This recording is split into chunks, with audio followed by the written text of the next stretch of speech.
뜻이 뭐냐? 세상 나라를 그리스도의 나라로 바꾸시는 게 하나님의 뜻이라고 우리가 말씀을 받았습니다. 현실을 살면서 고난이 올 때 많은 사람들이 낙심을 하죠. 근데 하나님의 절대 주권을 믿는 사람들이라면 모든 것이 뭐냐? 하나님의 시간이라는 것을 고백하시기를 바랍니다. 문제를 만나도 하나님의 절대 주권을 믿는 사람에게는 문제 당하는 시간이 아니라 문제 자체가 하나님의 시간이에요. 갈등도 위기도 우리에게는 하나님의 시간입니다. 그런데 왜 낙심을 하느냐? 현장에 가서 사람들을 만나보면 익숙함이 오히려 벽이 되어 있는 사람들을 만나요. 그 말은 내게 익숙한 사람, 익숙한 환경이요, 한계가 되어 있는 거예요. 그래서 뭘 못 보고 있냐면 하나님의 새 일을 못 보고 있어요. 그리고 친밀함, 이 친밀함이 피로가 되어 있어요. 사람을 알아갈수록 서로를 소중하게 생각해주고 예수님이 하셨듯이 그 사람의 흠과 결점을 사랑으로 덮어주는 삶을 살면 좋겠는데, 사람을 알아갈수록 사람에 대해서 실망하고 사람 만나기가 싫고 혼자 살아가고 싶은 사람들, 그런 사람들을 많이 봐요. 현장에서 괜찮았던 모든 것들이 이제 귀찮음으로 바뀐 사람들, 이런 현실에 낙심한 사람들의 상태를 봅니다. 우리 성도님들은요, 고린도후서 5장 17절에 있듯이 그러므로 누구든지 그리스도 예수 안에 있으면 새로운 피조물이라고 했습니다. 바울은 하나님의 새 일이 있기 때문에 뒤의 것은 잊어버리고 앞에 있는 것을 잡으려고 달려간다고 했죠.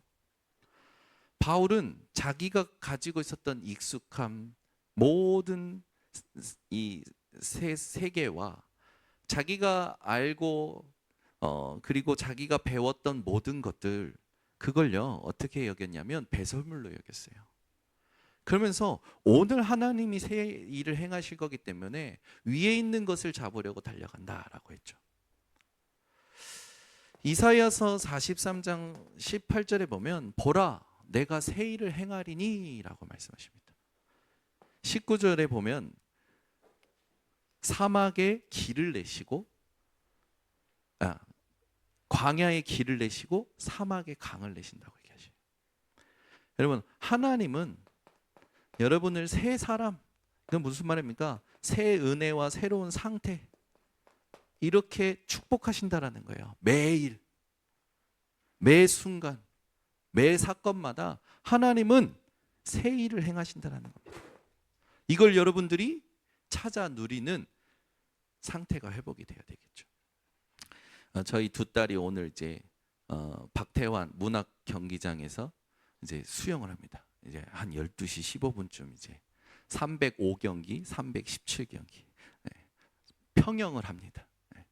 제가 전화를 했어요. 가는 길에 아침에 예배 드리고 이제 갈 때 제가 전화해서 예빈아 예린아 수영할 때 제발 옆에 있는 사람 의식하지 마. 내가 쟤보다 느리네? 그런 거 의식하지 마.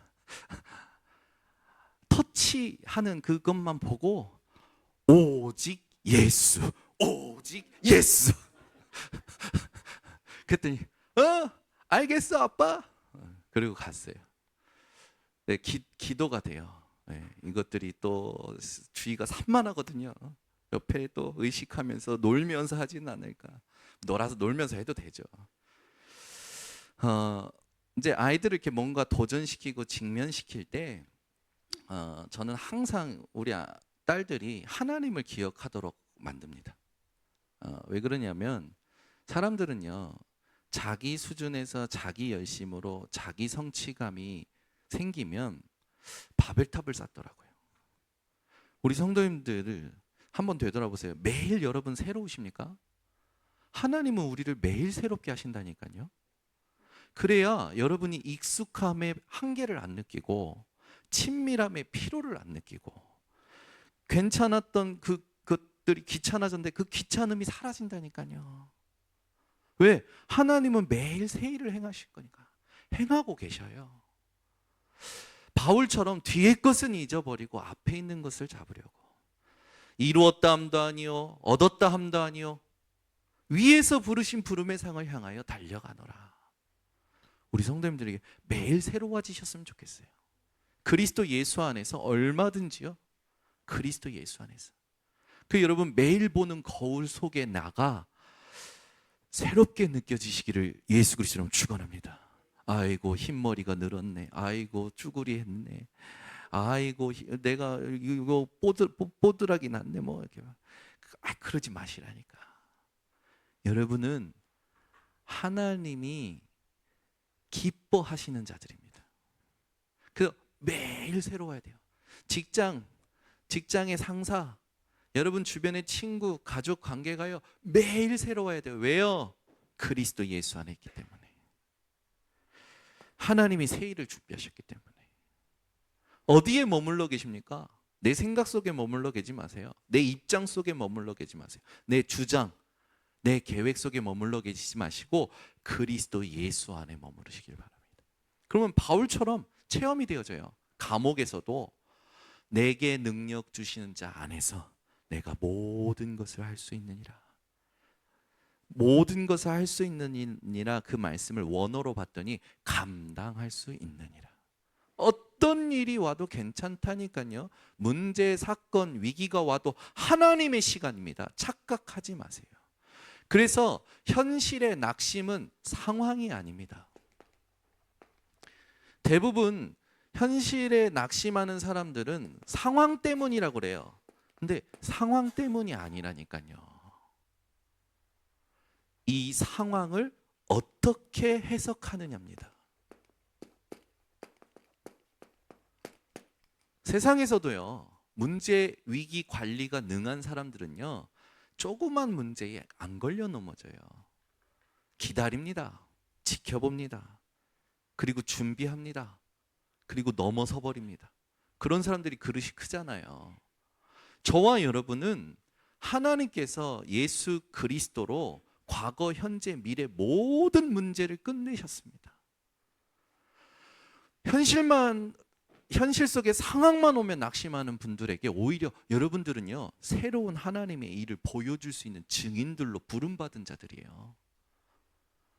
그래서 중요한 게 뭐냐면 현실에 낙심하는 건 상황 때문이 아니라 해석이 어떠냐에 따라서 좌지우지되지요. 중요한 게 있습니다. 여러분이요, 현실에 이 낙심하는 그런 부분들을 두고 해석을 두고 이유를 분별하셔야 돼요. 사람이 이유가 되고 세상이 이유가 되면 낙심할 수밖에 없어요. 그렇게 되면 단절됩니다. 고립됩니다. 혼자 쓸쓸히 죽어간다니까요. 요즘 그렇게 많잖아요. 고독사, 혼자 사시는 분들 힘내시기를 바랍니다. 혼자 죽지 마시고. 이유를 분별해야 돼요. 어떤 이유입니까? 하나님이 그 상황에 하나님의 이유를 가지고 의도를 가지고 허락하시는 겁니다. 자, 요셉이 참 자기 인생 모든 상황에 대한 해석을 잘했어요. 특히 어디에 나오냐? 창세기 50장 20절에 형님들은 나를 해하려고 하였으나 하나님은 그것을 선으로 바꾸사. 아멘. 상황이 오는데 상황이 나를 해야 한다고 생각하면 낙심할 수밖에 없죠. 근데 그게 아니요. 하나님이 이걸 통하여 하나님을 나타내실 것이다. 하나님이 이걸 통하여 나에게 언약을 이루실 것이다. 해석을 바꿨던 요셉을 하나님이 얼마나 축복하셨냐? 세상 사람들이 생각하는 길로 총리가 된 게 아니라 하나님의 방법으로 총리가 되게 하셨어요. 우리 모든 성도님들은요, 상황이 오면 해석을 하나님 앞에서 똑바로 하시길 바랍니다. 아멘. 그게 중요해요. 또 한 사람을 볼까요? 누구냐? 모세를 보세요. 모세 광야 40년. 모세는요, 그 광야 40년이 호렙산에서 하나님을 만났던 것처럼 하나님의 임재를 확인하는 40년이었습니다. 그래서 처음에는 불신앙했지만 하나님이 주시는 증거들을 확인하면서 홍해 앞에 섰을 때, 애국 군대가 따라올 때, 백성들이 물이 없다고 원망할 때, 먹을 것이 없다고 막 불평할 때 하나님의 임재를 체험시키고 하나님의 임재를 소개합니다. 그래서 어떻게 했습니까? 광야 40년이 오히려 뭐가 되었어요? 고생길이 아니라 출애굽을 준비하고, 더 정확히 말하면 출후감을 다음 세대의 렘넌트들에게 준비시키는 여정이었어요. 우리 성도님들에게 오는 모든 상황은 사단이 만들어 놓은 함정 올무 틀, 거기에서 빠져나와 하나님의 응답을 받아가는 여정인 줄 믿으시길 바랍니다. 여러분, 우리 인생에 아무리 좋은 정보라도요, 어려움이 없으면 내 것이 안 되더라고요. 저희 어머니는 저 비타민 C 전도사예요. 무슨 말 하냐? 저랑 통화만 하면 비타민 C 먹어라. 지금 밥 먹는데 밥 먹고 있는 중에 먹어라. 2알 먹어라. 너는 혈관에 내가 생각했을 때 막 많은 게 쌓였을 것 같다. 하루에 5번 먹어라. 비타민 C 전도사예요. 왜 그렇습니까? 비타민 C가 먹어라 하면서 좋은 정보를 얘기하는데 저한테는 메시지가 안 돼요. 왜 안 됩니까? 저희 어머니는 비타민 C의 효과를 보셨어. 몸이 안 좋을 때, 염증 수치가 높을 때 비타민 C를 자주 먹어줬는데 염증이 줄어들고 관절염이라든지 이런 게 나아지는 거야. 가래 끓던, 늘 가래 끓으면서 살던 자기 기관지 가래가 없어지는 거라. 자기 인생에 비타민 C가 좋다는 많은 메시지를 들었지만 어려움이 없으면 메시지가 안 되듯이 저에게는 아직도 그냥 어머니가 먹으라 할 때 먹어요. 평상시에 잘 안 챙겨 먹습니다. 저에게 어려움이 와야 메시지가 된다니까요. 하나님의 좋은 66권의 말씀이 나에게 메시지가 되려면 어려움이요, 필연적이더라고요. 고난이요, 필연적이더라고요. 근데 그 고난과 어려움이 그 당시에 그 자체로만 보면 힘든 것 같지만 하나님이 원하시는 메시지가 내 것이 되면요, 이야, 그 고난이요, 하나님께 영광 돌리는 작품이 되어 있어요. 예를 들어 예전에 저를 막 힘들게 했던 사람들이 있어요. 저를 힘들게 했던 사람들, 그 사람들을 제가 지금 미워하냐? 전혀요. 저는 그 사람들 때문에 하나님을 더 깊이 알았거든요. 어느 날은 문자를 보냈는데 저한테 육두 문자, MMS 그 문자도 아니라 MMS 바이트를 꽉 채워서 저한테 육두 문자, 야 이 새끼야 그러면서 막 보낸 거예요. 너 강아지 새끼야 막 하면서 막 보낸 거예요. 제가 얼마나 열이 받겠습니까? 억울합니까? 제가 뭘 잘못했는데. 너무 억울한 거라 그냥 막 단장 쫓아가고 싶고 삼자 대면하고 싶고 막 풀고 싶은 거예요. 근데 그때 말씀이 뭐냐? 어떤 상황이 왔을 때 내가 하나님의 말씀으로 답을 얻으면 하나님이 해결하신다는 거예요. 그래서 제가 뭐 했냐? 조금 적용했어요. 하나님, 내게 말씀 주세요. 아니 하나님의 말씀으로 답을 얻으면 하나님이 해결하신다니까 제발 말씀 주세요. 이야, 제 안에서 막 이 억울함과 이 억울함을 참는 그 각에 막 싸우는데요, 일주일 만에 제 몸에 두드러기가 다 나는 거예요. 저 원래 두드러기 잘 안 나는데 내가 내 안에 이 화를 참는데요, 몸이 못 견디는 거예요. 두드러기가 다 일어나는 거예요. 한 10일 정도 됐는데 말씀이 생각나는 거라. 아 그래, 내가 죄인이었었지. 죄인이 욕 좀 먹으면 어때? 별로 공감들 안 하시는데 죄인이 욕 좀 먹으면 안 돼. 근데 참아는 진다니까요. 누명을 썼어, 억울함을 당했어, 참아는 져요. 그냥 계속 기도한 거예요. 그 사람을 보거나 어떤 그런 또 상황이면 막 얼굴 근육이 막 떨리고 눈동자가 제가 막 떨리고 하나님 제발 말씀을 주세요. 길 가다가 디모데전서 1장 15절에 예수님께서 이 땅에 오신 것은 죄인들을 구원하셨다. 나는 죄인 중에 괴수라. 바울의 고백이요. 바울이 디모데에게 쓴 그 고백이요. 저에게 임하는데 눈물이 펑펑 나는 거야. 그래, 억만 죄악 가운데서 하나님이 나를 구원하셨는데 내가 그리스도 알기 전에 어떻게 살았냐? 하나님 감사합니다. 예수가 그리스도 되심을 깨닫게 하시고 믿게 하시고 구원 얻게 하심에 감사합니다. 구원의 감사와 감격이 회복되는데 그 문자가 상관없어져 버리는 거예요. 그 사람이 상관없어지는 거예요. 그 다음날 문자가 왔어요. 제가 말씀으로 답을 얻은데, 말씀으로 자유해 주는데 그 다음날 문자가 또 왔어요. 사람이 한 번 당하면 트라우마 있잖아요. 문자 누르는 게 막 덜덜덜 떨었다니까. 이게 또 다른 말을 하면 어떡하지? 눌렀는데, 전도사님 죄송합니다. 제가 오해했습니다. 아니, 그 사람이 미안하다고 하고 잘못했다고 그러는데 뭐 어떻게 하면 답장하면 돼요? 아, 그럴 수 있죠. 이런 일이 앞으로도 많을 수도 있습니다. 다시 예수 그리스도 이름 붙잡고 사시면 됩니다. 그날 이후입니다. 어떤 문제 갈등이 오더라도요, 절대 거기 안 잡혀요. 저는요, 중학교 때 같은 반 아이가 제 뺨을 때린 거 가지고 4년, 그 때린 것 때문에 4년 동안 고민했던 질문 3가지가 있습니다. 걔가 날 왜 때렸지? 나는 왜 맞았지? 나는 왜 가만히 있었지? 어린 아이들은요, 사람의 말 한마디, 눈빛 하나에요 시달려요. 저희 딸들은요, 딸들 중에서 가장 약한 우리 예빈이는요, 하루에도 몇 번씩 질질 짜니까 이민의 사모님이요, 너희 짜증나, 그만 좀 울어. 하루에도 엄마 예린이가 이래, 엄마 예솔이가 늘. 그래서 제가 불러서 계속 반복합니다. 예빈아, 이런 상황이었네. 차분하게 얘기해줘요. 근데 그걸 한 3번 하고 나면 저도 한계가 와요. 야! 아까 말했잖아.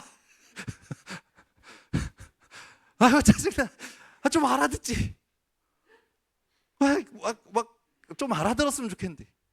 근데요, 하루, 일주일, 한 달 지나면서요, 어느 날 보니까 우리 예빈이가 웬만한 걸 넘어서기 시작해요. 그리고 자기 동생이 그러면 자기 동생한테 설명해주고, 자기가 엄마 아빠한테 받았던 대로 친구들한테 설명해 주는 거예요. 야, 얼마나 이쁜지. 오늘은 아침부터 일어나니 아빠 졸려 죽겠어, 힘들어 죽겠어. 가기 싫은 거라. 새벽부터 나가서 연습하고 왔거든. 또 얘기를 해요. 예빈아, 이런 과정이 있어야 돼. 오늘 너의 무대야. 눈빛이 빨리 가서 이빨 닦고, 아니면 가서 그냥 이빨 닦지 말고 수영장 가서 수영장 물로 가심하고 옷 입어. 그 추스릴 거 갔다가 와서 계단 올라오는데 덜덜덜 다리 흔들려가지고 연습 한 번 하는데 다시 갔어요. 이제 본 경기 하러 갔어요. 예빈아, 아빠 만나고 갔는데 시간이 없어서 전화 통화한 거예요. 예빈아, 예린아, 오늘 오직 예수. 알겠대. 알겠대. 여러분, 어디에 머물러 있느냐가 우리 인생의 시작입니다.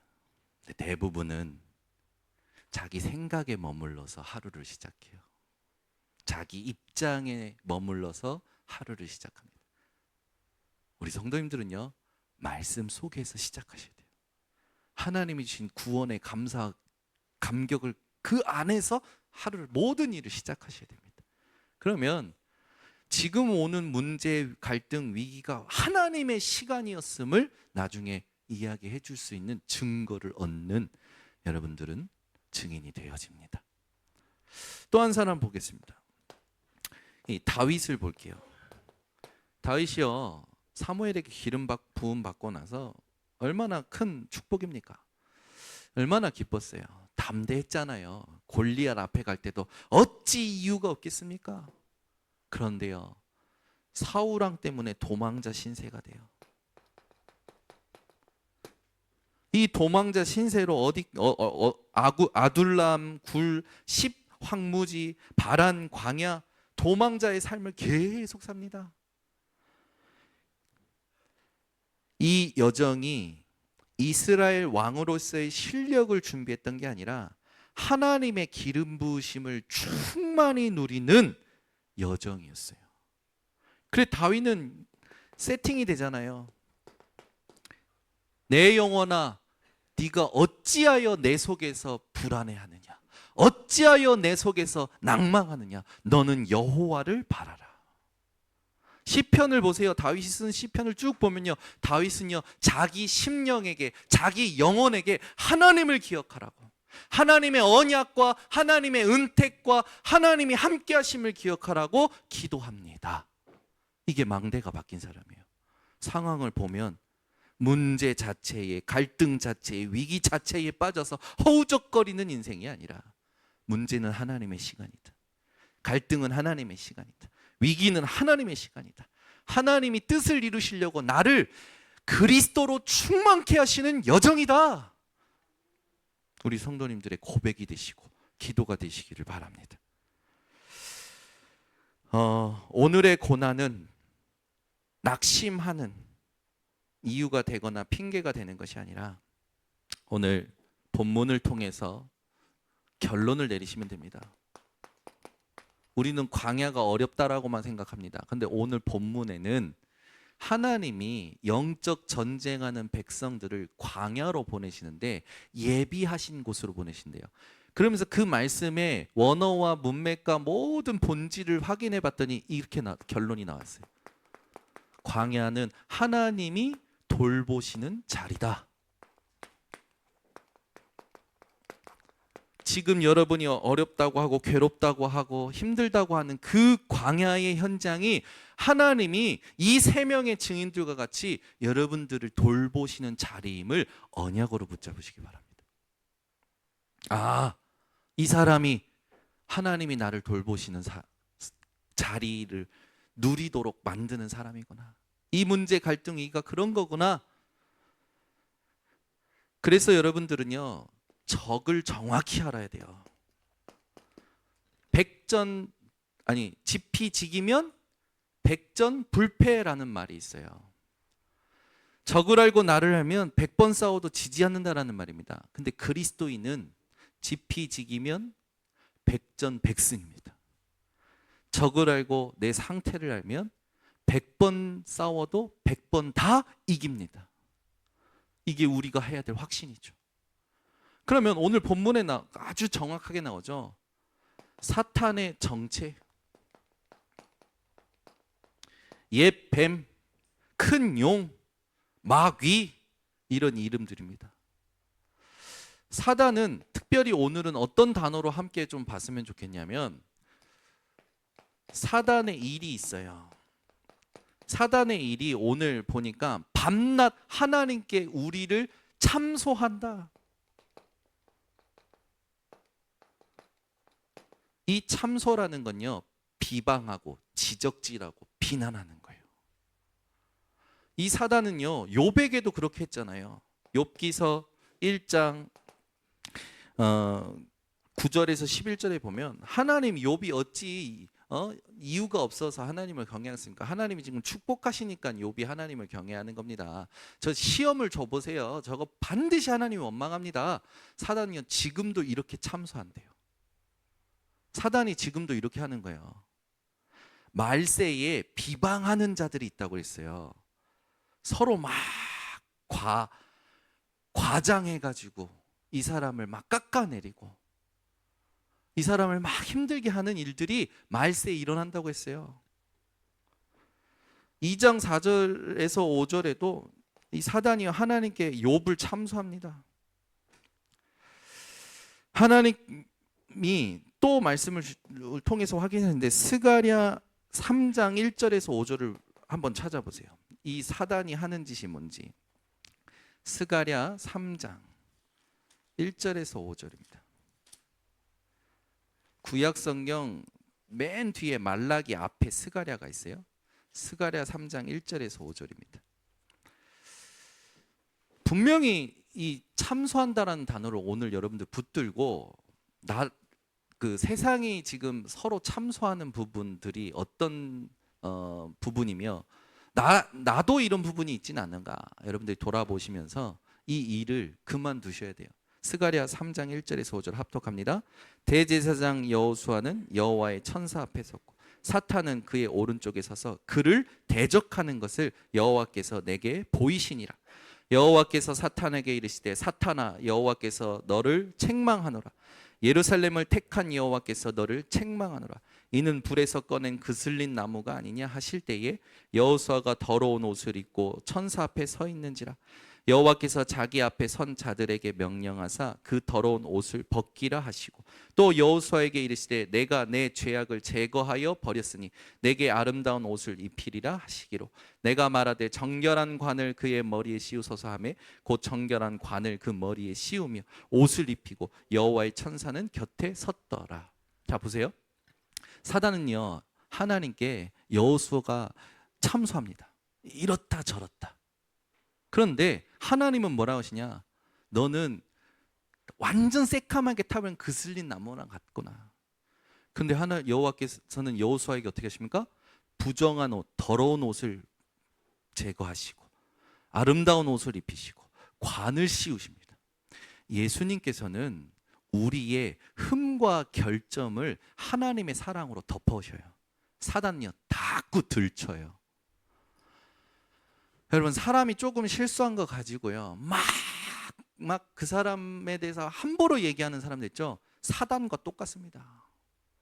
우리 성도님들은요 사단이 하는 짓을 정확히 보고 하나님의 은혜와 사랑이 큰 사실을 증인으로서 보여줄 수 있는 사람들이 되시기 바랍니다. 그냥 자꾸 이 사람이 이걸 조금 실수하면 그거 가지고 막 과장하고 확대하고 지나치게 죄와 결점을 가지고 그 사람을 올가매려고 하는 거예요. 사단이 이걸 계속 한다니까요. 그 사단이 이걸 할 때 틈을 봅니다. 그 틈이 뭐냐면 여러분들이 누군가를 통해서 상처를 받거나 실망을 하거나 미워하는 감정, 미움과 증오는 사단이 여러분에게 참소할 수 있는 가장 좋은 틈이에요. 길이에요. 그래서 누구도 미워하지 마시고 누구도 증오하지 마시고 예수님께서 우리를 사랑으로 모든 흠과 결점을 덮으시고 화목제물 되신 것 같이 여러분들은요 모든 사람의 흠과 결점을 덮어주시기를 바랍니다. 오히려 그 사람의 장점을 살려서 단점을 덮어버리시는 거예요. 그런 게 다 살리는 거 아닙니까? 여러분 우리는 다 부족합니다. 연약합니다. 우리가 누군가보다 뭔가 나은 게 있을 수도 있어요. 그러나 그건 그 사람을 정죄하고 비판하고 그 사람을 낮추기 위해서 하나님이 주신 게 아니라 하나님이 그걸 통하여 영광 받으시기 위해서 주신 달란트라는 사실을 잊지 마시기를. 여러분에게 있는 모든 것을 두고도 스스로 난 이게 약해, 나는 이게, 그게요 사단이 하나님께 참소하듯이 우리가 내 안에 계신 그리스도를 안 믿고 참소하는 것과 똑같은 거예요. 뭐가 부족합니까? 뭐냐가 연약합니까? 다 하시고 구원하셨습니다. 다 하시고 사랑하셨습니다. 다 하시고 은혜 주십니다. 다 하시고 함께 하십니다. 다 하시고 인도하고 계십니다. 뭐가 부족하고 뭐가 연약하고 뭐가 그렇게 안 됩니까? 내가 안 믿는 거예요. 우리 안에 이게 남아있다니까요. 이걸 가지고 나를 그렇게 보고 다른 사람을 그렇게 보고 그래서 완전히 사단이 만들어 놓은 함정 올무 틀에 갇혀서 사단의 속성대로 우리가 하나님을 대적하고 말씀을 대적하고 이러고 있는 일들이 너무나 많은 거예요. 내려놓으시기를 예수 그리스도는 축원합니다. 우리 성도님들은요 이 참소한다라는 단어가 카테고로라는 원어인데 고소한다, 비난한다. 디아블로스라는 또 헬라가 있는데 책 잡는다, 중상자. 사단은요 조그마한 것 가지고도 악하게 거짓된 보고를 합니다. 이걸 가지고 이간질시켜요. 분열하게 만들고요. 분파, 분쟁, 그걸 통하여 전쟁하게 만듭니다. 서로 죽이도록 만드는 거죠. 예수님께서 요한복음 10장 10절에 있잖아요. 도적이 오는 것은 도둑질하고 죽이고 멸망시키는 것뿐이요. 우리 성도님들은 속지 말고 예수 그리스도의 이름과 그 은혜와 사랑 안에서 모든 걸 살리는 증인 되시길 바랍니다. 이 참소하는 자들에 대해서 디모데후서 3장 1절에서 5절에 말세의 현상이라고 얘기하셨어요. 그러니까 지금 막 비방하는 사람들, 비난하는 사람들, 참소하는 사람들이 많아지는 건요, 이런저런 일로 많아지는 건 말세라는 거죠. 그래서 우리는 그게 같이 마음을 빼앗기거나 시간을 빼앗길 필요 없습니다. 오늘 말씀에 이걸 이기는 비밀을 하나님 분명히 얘기하고 계시니까 이따가 확인하고, 잠언서 10장 18절에는요 비방하거나 참소하는 자들이 어떤 자라고 하냐면 미련한 자다라고 하셔요. 다니엘서 6장 24절 보세요. 다니엘을 참소했던 자들, 그들을요 하나님이요 사자굴에 던져버리십니다. 보응하시는 거죠. 그러니까 우리가 싸워서 막 복수하는 게 아니라 하나님이 우리의 구원자가 되시고 우리의 주인 되시기 때문에 하나님이 우리를 책임지신다라는 거죠. 오늘 본문에도 나와요. 계시록 11장 10절. 하나님은요 이런 사단의 세력에서 우리를 철저히 보호하십니다. 그래서 우리 성도님들은 불신할 것도 없고 힘들어할 것도 없습니다. 하나님께서 지금 이유를 가지고 내게 모든 상황이 하나님의 시간임을 알도록 인도해 가신다는 것에 믿음으로 반응하시기를 바랍니다. 그러면 어떻게 이깁니까? 오늘 본문에 나와요. 방법이 증인들을 통해서 확실하게 나왔죠. 계시록 12장 11절에 나옵니다. 세 가지가 나와요. 어린 양의 피. 이 어린 양의 피로 우리의 죄값을 하나님이 담당하셨습니다. 예수님께서 피 흘리심으로 우리의 모든 죄값을 담당하셨어요. 끝났다라는 거예요. 이 어린 양의 피로 로마서 8장 1절, 사단은 계속 우리를 정죄하죠. 사람을 정죄하죠. 일을 정죄하죠. 그런데 그리스도 예수 안에서 결코 정죄함이 없느니라. 예수 그리스도의 보혈로. 2절은요 그리스도 예수 안에 있는 생명의 성령의 법이 죄와 사망의 법에서 너를 해방하였느니라. 우리에게 참된 자유를 주셨다라는 거예요. 그래서 막 살라는 말이 아니죠. 은혜를 받은 자는 은혜를 잊지 않습니다. 은혜를 기억하고 은혜 갚기 위해 살지요. 여러분이 정말로 생명에 또 경제의 위기였을 때 도와줬던 사람들 있을 겁니다. 그 사람들 보면 어떻습니까? 뭐라도 내가 많은 걸 해줄 수 없지만 내게 있는 가장 좋은 것으로 그걸 보답하려고 하잖아요. 하나님이 주신 은혜와 사랑을 진짜 아는 사람은요 막 사는 게 아니라 하나님의 은혜와 하나님의 사랑과 하나님의 영광을 갚으려고 살죠. 모든 삶의 방향과 목적이 하나님이 되는 거예요. 일이 아니라. 우리 성도님들이요 이걸 꼭 기억하셔야 됩니다. 그래서 오늘 뭐라고 하냐면 말씀을 증언했다. 지난주에 있는 것처럼 복음 전하는데 사람들이 거부해도 굴하지 않고 복음을 전한 거예요. 우리는요 전도자료 하나 딱 전달할 때 어떤 사람이 됐어요 치거나 그 전도자료 받고 버리면 막 실망하잖아요.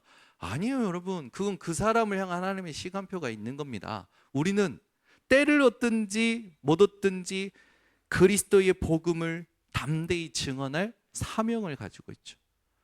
그래서 말씀을 증언하는 걸로 오늘 이겼다고 계시록 12장 11절에 나와요. 그러니까 문제가 올수록 갈등이 올수록 위기가 올수록 우리가 해야 될 거 뭡니까? 우리를 위해서 모든 죄를 끝내신 예수 그리스도의 보혈의 피를 붙들고 의지하여 그 복음의 말씀을 증언하는 일에 일신전심 지속하는 게 하나님이 원하시는 승리의 방법이요 비밀입니다. 자꾸 다른 생각하는 게 문제인 거예요. 자꾸 이렇게 해볼까 저렇게 해볼까. 그러면서 그들은요 생명까지도 아끼지 않았다. 그 말은 뭡니까? 이 일에 생명 건 헌신을 했다라는 거예요. 말씀을 증언하는 일에 생명을 걸었다라는 겁니다. 여러분, 복음 전하는 일에 생명 거시기를 바랍니다. 이게 하나님이 우리 인생, 광야 인생 속에서 이기는 비밀로 오늘 말씀을 주고 계셔요. 광야는 고생하는 길이요, 고난 받는 길이요, 어려운 길이 아니라 하나님이 돌보시는 자리임을 확인하는 겁니다. 그래서 광야는 주님의 품입니다. 광야는 은혜의 도간입니다. 야곱이 광야길 가다가 돌베개 하나 자고 잠들었는데 그때 그 자리에서 꾼 꿈이 뭡니까? 사닥다리로 천사들이 계속 왔다 갔다 하는 거예요. 그 꿈을 꾸고 나서 과연 여기가 하나님의 집이구나 라고 이름 지었던 것이 베델입니다. 여러분, 여러분이 지금 만난 모든 상황이 베델이 되시길 바랍니다. 내가 볼 때 고민이죠. 우린 이런 생각 많이 하잖아요. 이것만 풀리면 좋겠는데, 이것만 풀리면 좀 숨통이 트일 것 같아. 하나님은 말씀합니다. 그게 내 시간이야. 그게 내 시간이야. 우리는 이 사람만 없으면 좋겠네. 그 사람이 내 사람이야. 아멘이 2번 안 나옵니다. 위기가 옵니다. 이기기만 없으면 좋겠는데 그게 내가 준 기회야. 하나님 말씀하시잖아요. 말씀으로 얼마나 많이 지금까지 우리를 인도하셨는데, 내가 편협한 내 수준의 생각 속에서 모든 일을 시작하고 있으니 응답 못 받는 거죠. 그 광야는 어떤 것이냐? 우리에게 광야는요 하나님이 돌보시는 자리입니다. 그래서 광야는 첫 번째 하나님의 보호를 누리는 곳이에요. 말씀으로 확인하면 신명기 2장 7절. 하나님이 함께 하시고 부족함이 없게 하시는 게 광야입니다. 아멘. 또 있습니다. 신명기 32장 10절에 보면 우리를 호위하시고 보호하시면서 자기의 눈동자 같이 지키시는 것이 광야입니다. 우리는 세상에 살면서 여기가 광야입니다. 광야입니다. 하나님. 어려운데 진짜 언약을 붙잡은 사람은 이야 진짜 살맛 나네. 오늘 아멘 안 하기로 작정하셨는가? 두 번째, 광야는 우리에게 뭡니까? 광야는 하나님께서 하나님의 위로와 하나님의 회복과 축복을 누리는 곳이 광야입니다. 호세아서 2장 14절. 여기 우리를 광야로 가게 하셔서 회복하게 하시고, 호세아를 이스라엘의 그 하나님께 불신앙하고 우상 숭배하는 그 모습을 보고 호세아에게 음란한 여인을 하나 붙여가지고 이 여인이 계속 밖에 나가서 다른 남자 애를 배갖고 와. 그것도 3번씩이나. 잡아갖고 오면 또 그래. 왜 하나님께서 근데 호세아에게 그런 여인을 만나게 하셨어요? 이스라엘을 보게 하시려고. 그 호세아를 하나님께서 지키시고 하나님께서 위로하시고 회복하시는 곳이 어디로 나온지 압니까? 광야로 나와요. 참 하나님은요 우리 머리로 다 알 수가 없어요. 여러분, 그래서 말씀을 확인하셔야 됩니다. 제가 빠르게 그 성경 구절을 쓰지만 여러분은요 한 주간 집에 돌아가셔서 아침에 눈 떠서 또는 밤에 주무실 때 성경 구절을 다 찾아서 읽어보셔야 돼요. 시간이 없어서 제가 빠르게 지나갑니다. 또 하나님께서 어떻게 하시냐? 하나님께서 그 영적으로 성장하게 하시는 곳이 광야입니다. 신명기 8장 1절에서 3절에 보면 나오죠. 내가 너를 광야로 이끈 것은 너를 시험하고 너를 낮추고 너를 줄이게 한 것은 네 마음이 어떠한지를 알기 위해서. 우리 성도님들은요 광야를 오늘 말씀대로 하나님이 돌보시는 자리로 즐거워하시길 바랍니다. 아멘. 이제 아멘 좀 하시네. 문제 만나셨습니까? 하나님이 돌보시는 자리입니다. 즐거워하시기 바랍니다. 그래서 문제의 제자를 빼면 뭐가 된다고요? 문이 됩니다. 이제 기억하시네. 문제하면 문제에서 제자를 빼버리시라니까. 이건 하나님이 내게 응답하시는 문이다. 그 우리는 자꾸요 당하는 인생이 아니라니까요. 감당하는 인생입니다. 아멘. 그래서 광야 같은 곳에 막 처절하게 막 감정적으로 막 하나님 그래요 맞아요 내가 힘들어요 막 그건 아직도 어린아이 수준 영적으로.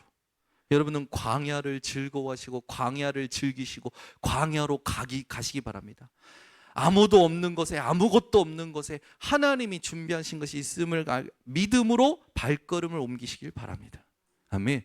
저기 뒤에 우리 대구 외관교회에서 파송받고 온 김보서 청년이 있어요. 우리 교회가 외관 지교회가 지교회가 될 것 같아요. 춘목 형제를 비롯해서 지수 범서까지 와버렸어요. 그래서 범서 청년이 지금 노년역 쪽에다가 집을 얻었거든요. 저에게 꿈을 얘기해 주더라고. 서울에서 살아보는 게 꿈이었대. 꿈을 이루셨습니다. 이제 뭐하냐? 서울에 보내신 이유는 하나님의 절대 계획, 전도 운동이 있는 거예요. 나를 통해서 하실. 그걸 지금 일주일에 한 번씩 우리 서울에서 일하는 아이들끼리 청년들끼리 모여서 지금 말씀 포럼하고 하고 있단 말이에요. 여러분, 모든 것을 그래서 우린 뭐 할 수 있습니까? 이 광야에서 감사할 수 있는 거예요. 여러분들은 모든 거 감사하시면 됩니다. 참소하는 사단의 속성, 사단의 일을 똑같이 하지 마세요. 고린도 교회도 막 교회 일 가지고 법정에 송사할 때 니네가 왜 그렇게 하느냐? 하나님이 계시지 않냐? 그죠? 서로 막 별것도 아닌 거 가지고 책 잡고 그걸 막 확대 해석하고 그걸 과장시켜 가지고 그러면 큰 잘못 않고 뭐 이렇게 하는 거는 이제 바꾸면 돼요. 그러면 진짜 잘못한 건 어떻게 됩니까? 진짜 내가 죄 지었어. 내가 진짜 죄를 지었어요. 진짜 잘못했어요. 그러면 어떻게 됩니까? 사람 앞에서가 아니에요. 하나님 앞에서예요. 하나님 앞에서 우리가 뭘 해야 됩니까? 요한일서 2장 1절에서 2절의 말씀을 다 찾아보세요. 너무 중요한 말씀이라서. 진짜 죄를 지었다면, 우리가 진짜 잘못했다면, 우리가 법을 진짜 어겼다면, 요한일서 2장입니다. 요한일서 네.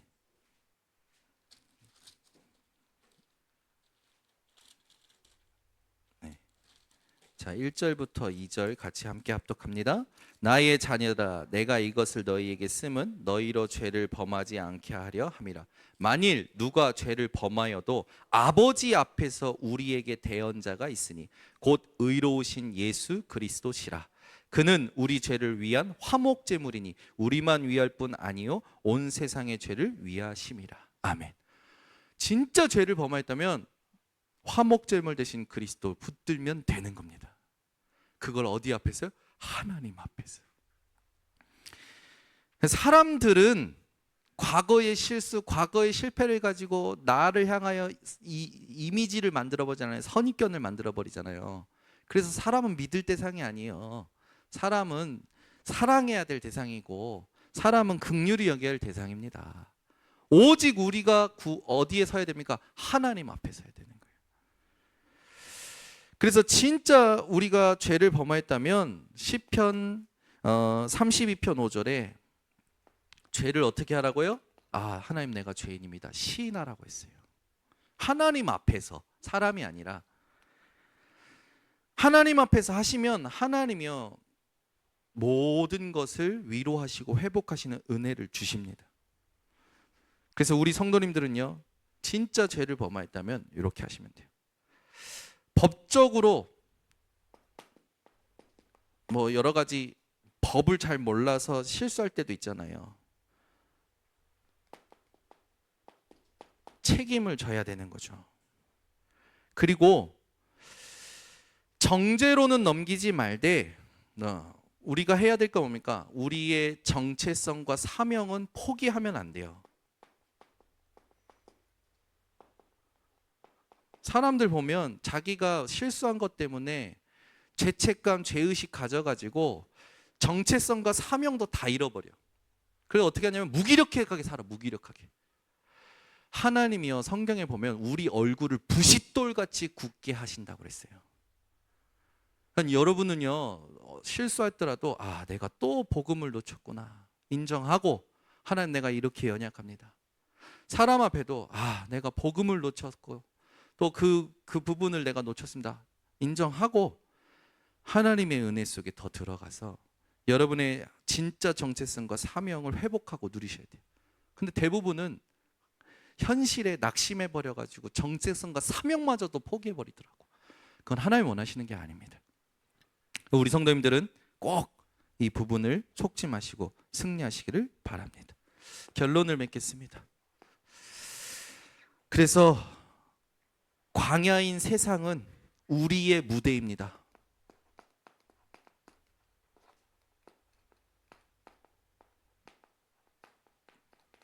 그래서 담대하시기 바랍니다. 그리고 겸손하시기 바랍니다. 사단은 반드시 존재해요. 이 사단에 대해서 과소평가할 것도 과대평가할 것도 없습니다. 사단은 이미 머리가 깨졌기 때문에 우리는 뭐 하면 되느냐? 예수 그리스도 이름 붙잡고 하나님이 돌보시는 자리라는 증거를 찾는데 기도로 집중하면 되는 거죠. 광야는 그래서 절망의 땅이 아니라 하나님이 나를 숨기시고 훈련하시고 다시 일으키시는 자리입니다. 우리 성도님들께서 한 주간도 어떤 고생과 고난의 현장에 있든지 간에 하나님 앞에 광야는 하나님이 돌보시는 자리임을 고백하고 확인하는 여정이 되시기를 예수 그리스도로 축원합니다. 하나님 감사합니다. 오늘도 주께서 광야는 하나님이 돌보시는 자리임을 오늘 깨닫게 하심을 감사를 드립니다. 오늘 성경 본문을 통하여 사단의 존재가 무슨 일을 하고 있는지 정확히 확인했습니다. 그러나 이 세상에, 광야 같은 세상이 우리에게 고생길이 아니라 하나님이 돌보시는 자리를 말씀으로 확인하고 또 그 광야를 어떻게 이기고 정복하는지 오늘 3가지 비밀을 알게 하셨으니 이걸 가지고 현장에서 그대로 응답받는 모든 성도들 되게 하옵소서. 예수 그리스도의 이름으로 축복하고 기도드리옵나이다. 아멘.